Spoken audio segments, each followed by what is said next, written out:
Na data de hoje, o Ministério da Saúde, através da sua ação estratégica, o Brasil Conta Comigo, profissionais de saúde, já tem 923.743 profissionais de saúde cadastrados e capacitados para atuar em todos os estados brasileiros.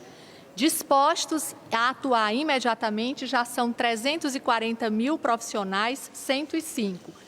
Nós desenvolvemos ainda a ação estratégica O Brasil Conta Comigo, estudantes dos últimos anos dos cursos de Medicina, Farmácia, Enfermagem e Fisioterapia. E na data de hoje nós já temos mais de 107 mil estudantes cadastrados nas nossas plataformas. Hoje também temos já apresentados e atuando sob supervisão nas unidades de saúde de todo o Brasil, 891 mil estudantes. Mais uma ação de apoio aos recursos humanos dos estados também vem sendo desenvolvida, que é a bonificação sobre as bolsas de residência médica e multiprofissional de todo o país.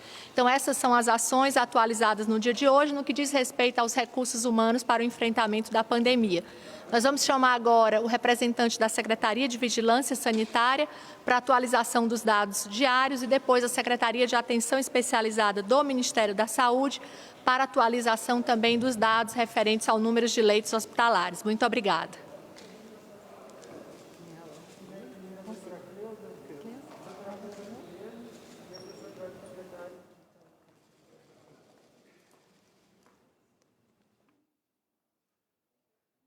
Boa noite a todos.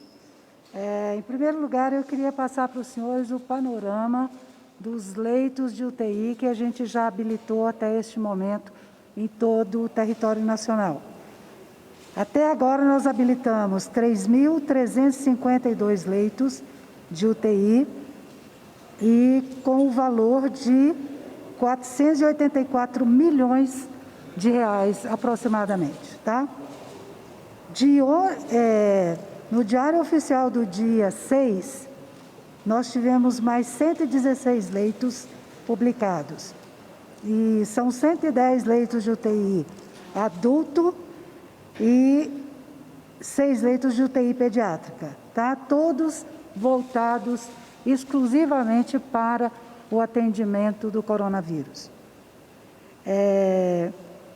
O Amazonas já recebeu, só alguns exemplos para os senhores, o Amazonas já recebeu 194 leitos de UTI, sendo que 10 deles foram habilitados agora na última quarta-feira.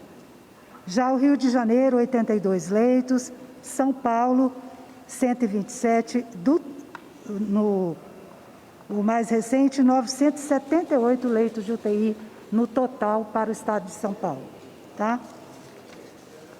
Esse é o panorama que eu queria passar das habilitações dos leitos de UTI, que é o que vem sendo muito questionado. Ainda temos uma demanda para atender dos estados. Na medida que vem chegando, a gente vai analisando os processos e habilitando esses leitos. Tá bom?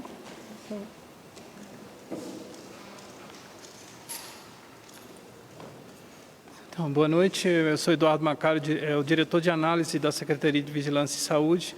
Eu vou apresentar o boletim epidemiológico número 15, que vai focar principalmente na questão da vigilância do óbito no contexto da pandemia do Covid.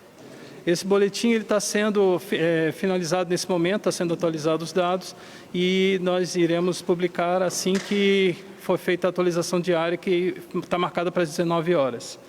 Próximo.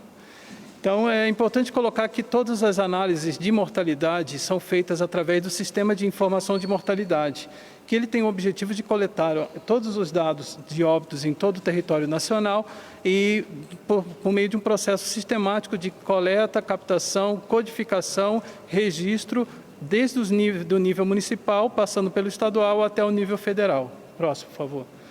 Esse fluxograma mostra exatamente o fluxo que ocorre em relação às declarações de óbito. Elas são, a partir do momento que um óbito acontece, ele é encaminhado, essa declaração de óbito é encaminhada para as secretarias municipais, que faz a codificação dessa causa básica, passa para as secretarias estaduais e aí a gente recebe aqui no nosso servidor federal.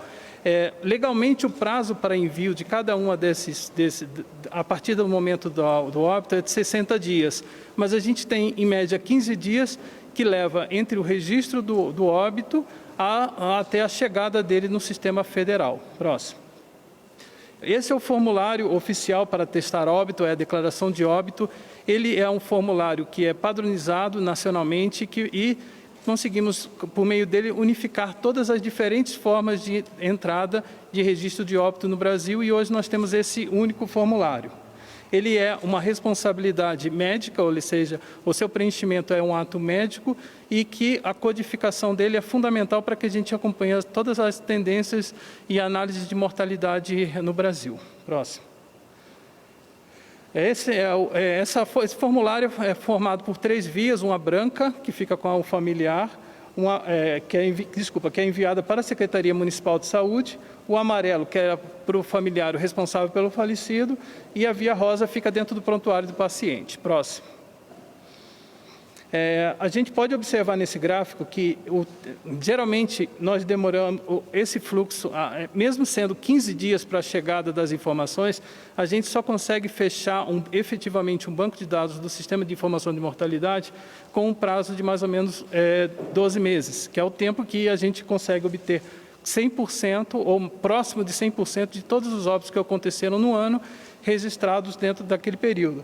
Isso, nós temos melhorado bastante a captação desses óbitos justamente para que a gente tenha oportunidade na coleta e na informação. Próximo. Além da questão da declaração de óbito, é importante informar que nós temos uma rede de 43 serviços de verificação de óbito habilitados no Brasil, que fazem parte da rede nacional. Esses serviços de verificação de óbito, basicamente, eles trabalham com a coleta e a informação, ou seja, o atesto do óbito, principalmente por causas naturais. Sendo que eles que são, diferentemente dos institutos médicos legais, que trabalham principalmente com os óbitos de causa violenta. Próximo. Em relação às ações realizadas durante a pandemia para a vigilância do óbito, é importante colocar que nós elaboramos uma nota de manejo de corpos no contexto do Covid, também uma nota para médicos sobre o preenchimento de óbito, uma atualização do sistema de informação de mortalidade justamente para a inclusão desses novos óbitos, instrucionais, notas para codificadores, fizemos uma série de videoconferências com os responsáveis estaduais justamente para melhorar e ampliar a capacidade e principalmente a oportunidade nesses registros, além de estarmos estabelecendo junto com o Conselho dos Estados e o Conselho dos Municípios um envio semanal das informações dos óbitos para o nível federal. Próximo. E esses são os exemplos das publicações, tem o manejo de corpos, que está estabelecido e normatiza todo o processo de biossegurança e de ações que devem ser efetivadas para um manejo mais adequado desses corpos. Próximo. A questão de uma atualização para dos médicos, justamente para que o preenchimento da DO seja feita de forma mais fidedigna possível, principalmente não só levando em consideração os aspectos clínicos, mas também os aspectos de exames, que a gente sabe, os resultados laboratoriais, estamos ainda com um certo tempo de atraso e que isso acaba impactando na qualidade e na oportunidade da informação. Próximo. Também uma nota para codificadores, como eu já disse, justamente para haver uma codificação mais correta, para que justamente não ocorra nenhum tipo de desinformação. Próximo. E então, basicamente, esse boletim ele vai estar com mais detalhes, sendo divulgado, sendo publicado agora a partir das 19 horas. Nós vamos encaminhar para todos, inclusive vai ser colocado no nosso site do Ministério da Saúde, mas eu queria aqui colocar alguns pontos em relação ao boletim, aos dados, principalmente os dados de hospitalização e os dados de óbito, especificamente por síndrome respiratória aguda grave e pelo Covid-19. Então, no Guia de Vigilância Epidemiológica, todos os casos de SRAG, ou seja, casos graves hospitalizados, eles devem ser notificados pelo Sistema de Informação da Vigilância Epidemiológica da Gripe. Próximo.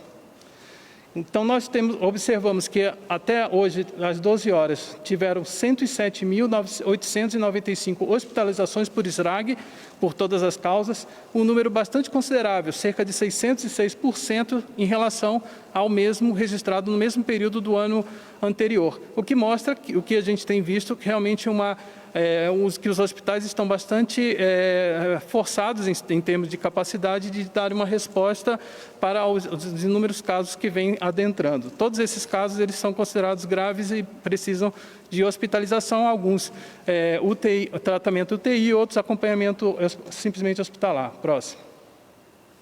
Aqui é mais ou menos uma distribuição, a gente pode ver que desse total, a gente tem ali em vermelho o número de casos de SRAG por Covid, e você ainda tem uma quantidade em investigação, inclusive de semanas anteriores. Então, esse resultado ele é dinâmico, ele pode ser atualizado à medida que os exames acabem sendo, os resultados dos exames acabem sendo atualizados no sistema. Próximo, por favor. Só retorna um pouquinho. Isso. Nesse gráfico, a gente pode observar em relação a uma variável raça-cor, que cerca de 54% das hospitalizações por SRAG são pessoas da cor branca, seguidas de 36% pardos e 6,7% da cor preta, 1,9% amarelos e 0,3% indígenas. Todas as hospitalizações por SRAG confirmadas por Covid. Próximo, por favor. Em relação aos óbitos, além do sistema de informação de mortalidade, que, como eu falei para vocês, pode levar um tempo de 15, 30 dias para a gente estar recebendo efetivamente, lembrando que o prazo legal é 60 dias, além do sistema de mortalidade, a gente utiliza também o sistema de vigilância epidemiológica da gripe para coletar informações sobre óbitos, com mais oportunidades, já que se trata de um sistema online e que a gente, que no momento que ele é informado, que é encerrada uma investigação, ele pode se dar a entrada nesse sistema de informação. E lá que a gente coleta os óbitos hospitalizados ou não por síndrome respiratória aguda grave. Próximo. Então, aqui é uma comparação. Geralmente, os estados eles mandam as informações diárias por número de casos número de óbitos de Covid registrados nos sistemas de informação. Lembrando que, além dos sistemas oficiais do Ministério da Saúde, que é o CIVEP-Gripe e o ESUS, Vigilância Epidemiológica, vários estados têm soluções próprias, como, por exemplo, os estados do Espírito Santo, Paraná, eles criaram sistemas de informação próprio e mandam essa informação consolidada para o Ministério da Saúde.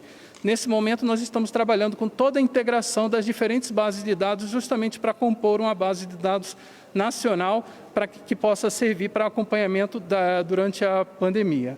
Então, nesse gráfico aqui, a gente pode perceber em azul todos os dados que foram informados até a data de ontem pelos estados, então, e em vermelho os óbitos que foram registrados no CIVEP-Gripe. O que a gente observa é que em alguns estados, inclusive, os dados do CIVEP-Gripe eles são maiores, são superiores àquilo que é registrado no nível local. Eu creio que seja uma questão de atualização de informação, já que as equipes estaduais e municipais estão sendo bastante exigidas em termos de atualização de dados, mas outros estados, por exemplo, eu vou citar ali o Pernambuco, Pará, Maranhão, são aqueles estados em que nós temos uma maior atenção, porque o número de óbitos registrados no CIVEP-Gripe ainda está inferior àquilo que é reportado diariamente pelos estados. E nesse contexto, a gente tem trabalhado e tem discutido junto com as secretarias estaduais de saúde para verificar maneiras de aumentar e reforçar a capacidade de processamento de dados, inclusive sugerindo a contratação de pessoal digitador para dar o reforço na digitação e também auxiliando na questão de melhoria, na questão de informática, ampliação da capacidade de rede. São pontos que a gente tem conversado com os estados e vamos cada vez mais efetivar nas próximas semanas para justamente o Ministério da Saúde prestar um apoio mais efetivo e aos estados reconhecendo toda a situação de pressão que as vigilâncias epidemiológicas vêm sofrendo. Próximo. Esse é um dado importante, são os óbitos por síndrome respiratória aguda grave confirmados por Covid, segundo a data do óbito.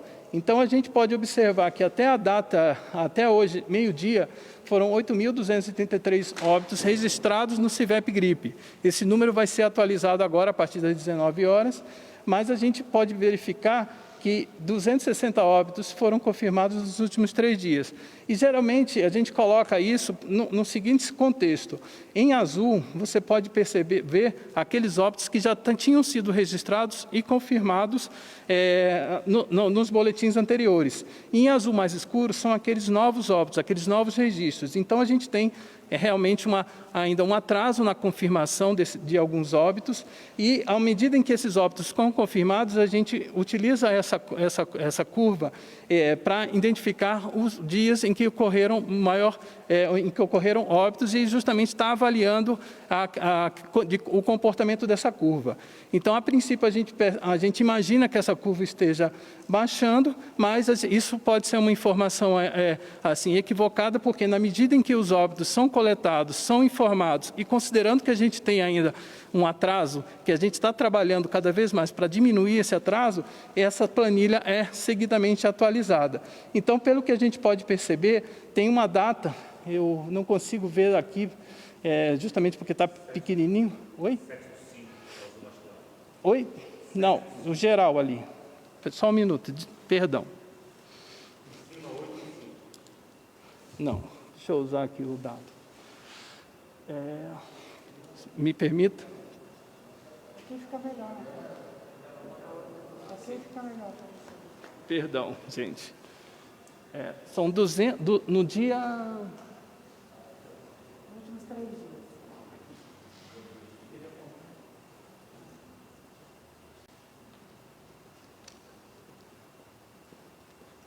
Bom, perdão.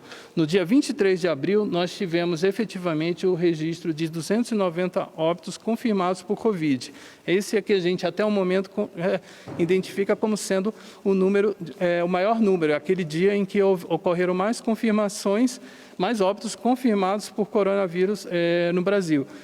Considerando toda a questão da limitação e lembrando que esses números podem mudar à medida que as informações cheguem, certo?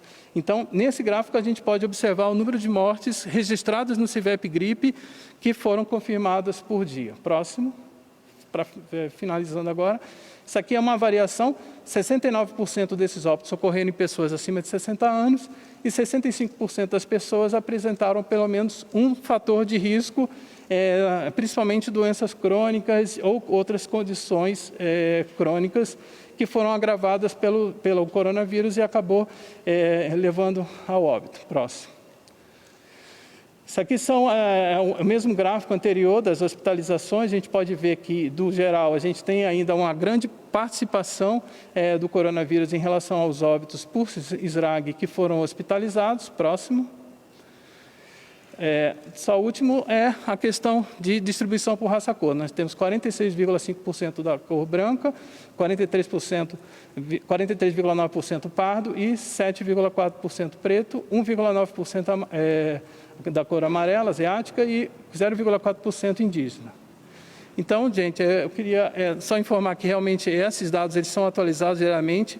Daqui a pouco nós encaminharemos a nova atualização de dados com todo o número de casos e óbitos, mostrar que o Ministério da Saúde tem trabalhado muito para diminuir o delay, o atraso nessas notificações, principalmente contando com a participação das secretarias municipais e estaduais de saúde. Obrigado.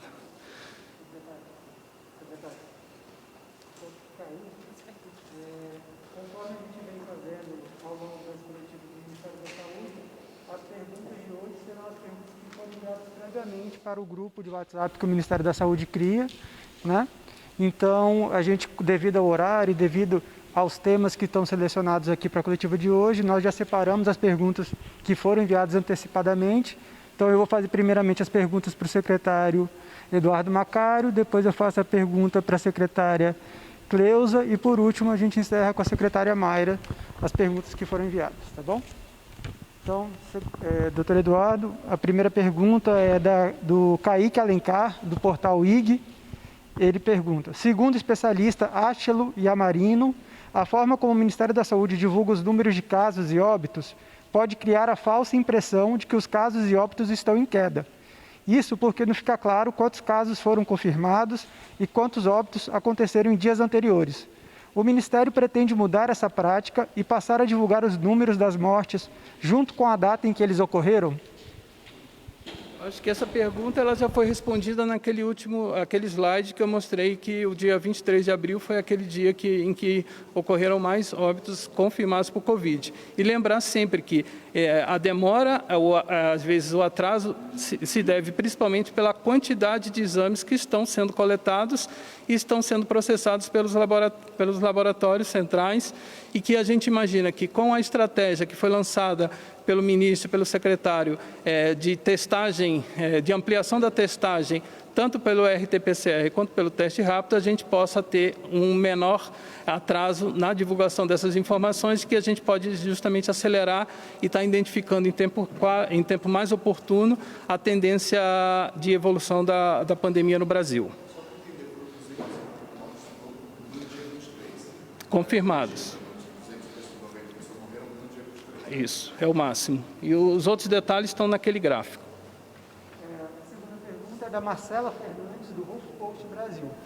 O Ministério irá disponibilizar a informação atualizada diariamente de quantas mortes ocorreram no dia e não só as confirmadas? Porque quando olhamos a tabela de óbitos por dia com dados do CIVEP Gripe, os números são abaixo do total de óbitos informados nos boletins diários. Quais as outras fontes de confirmação de mortes? Conforme eu já apresentei anteriormente, a gente tem, além do sistema de informação de mortalidade, nós temos o CIVEP Gripe, que tem os óbitos confirmados por Covid, óbitos por síndrome respiratória aguda grave, e nós estamos trabalhando justamente com esses estados que estão ainda com dificuldades no processamento das informações, na digitação, na entrada e também no envio para o Ministério da Saúde, justamente para tentar identificar os gargalos e prestar apoio para que as informações sejam atualizadas em tempo oportuno. Okay. A outra pergunta é semelhante, então, doutora Cleusa, por favor.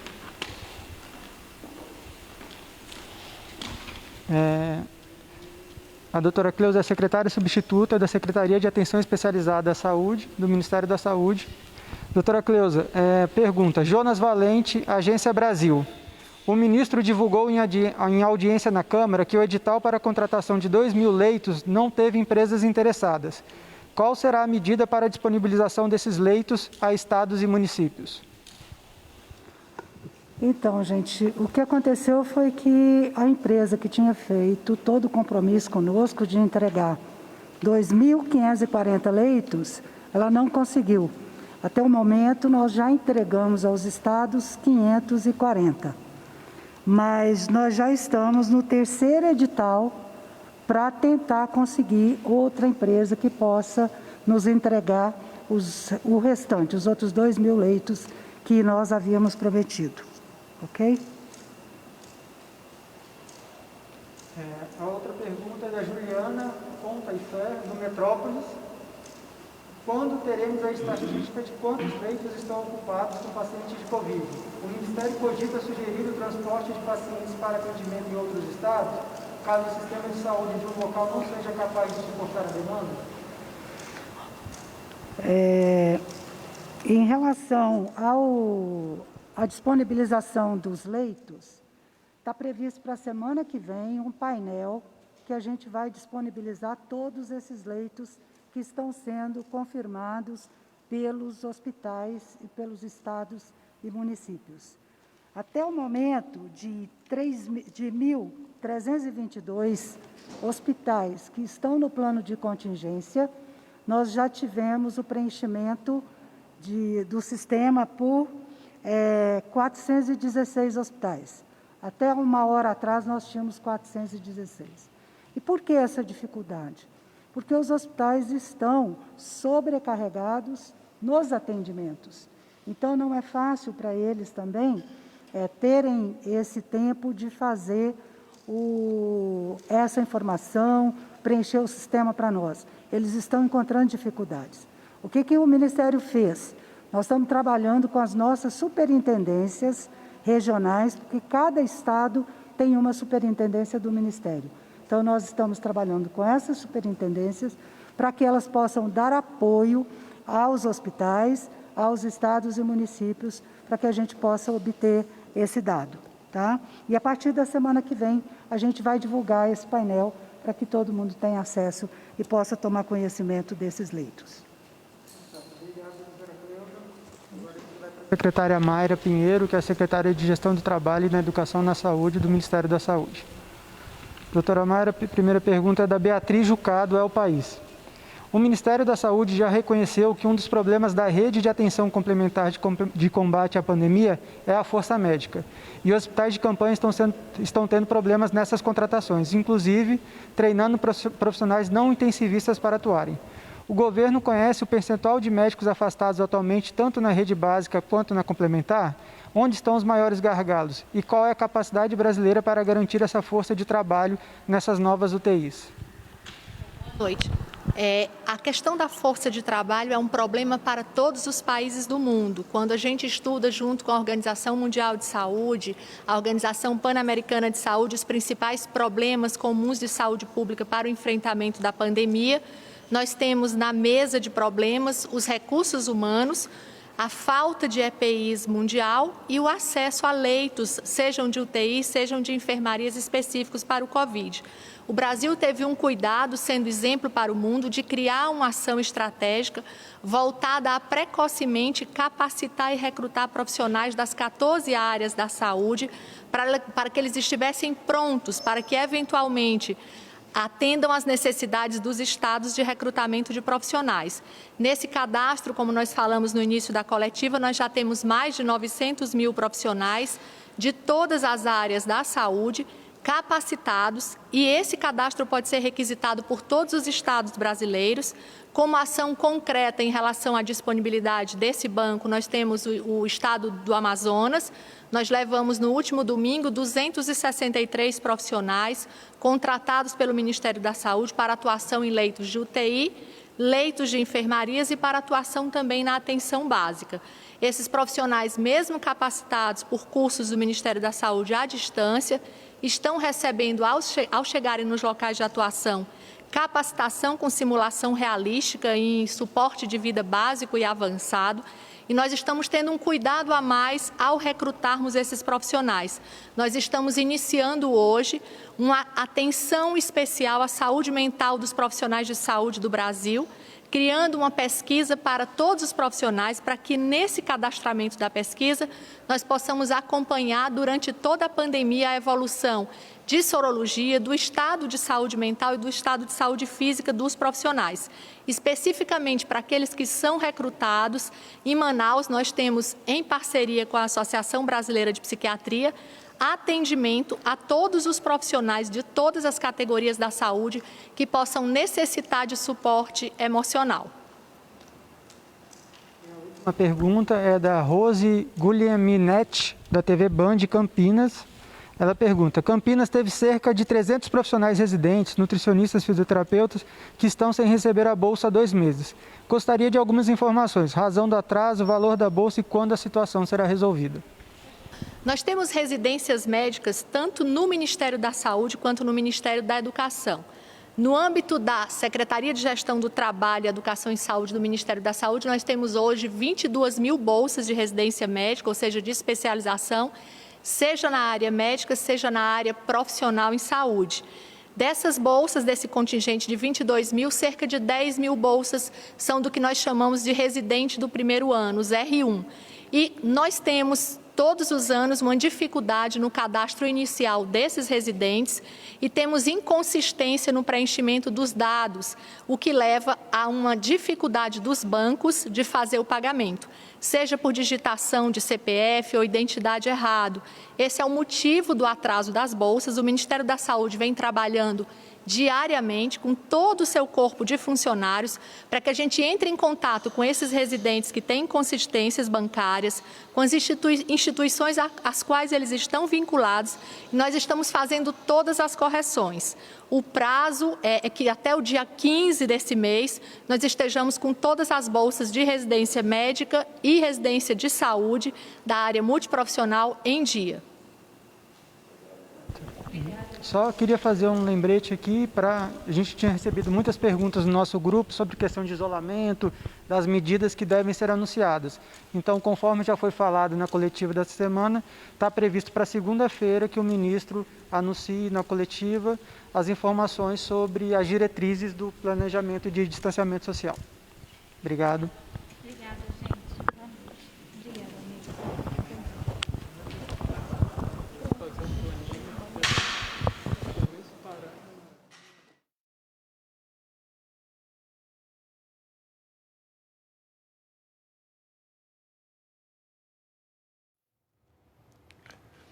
Tá aí, você acompanhou ao vivo, direto do Palácio do Planalto, coletiva com informações sobre o enfrentamento ao coronavírus no Brasil.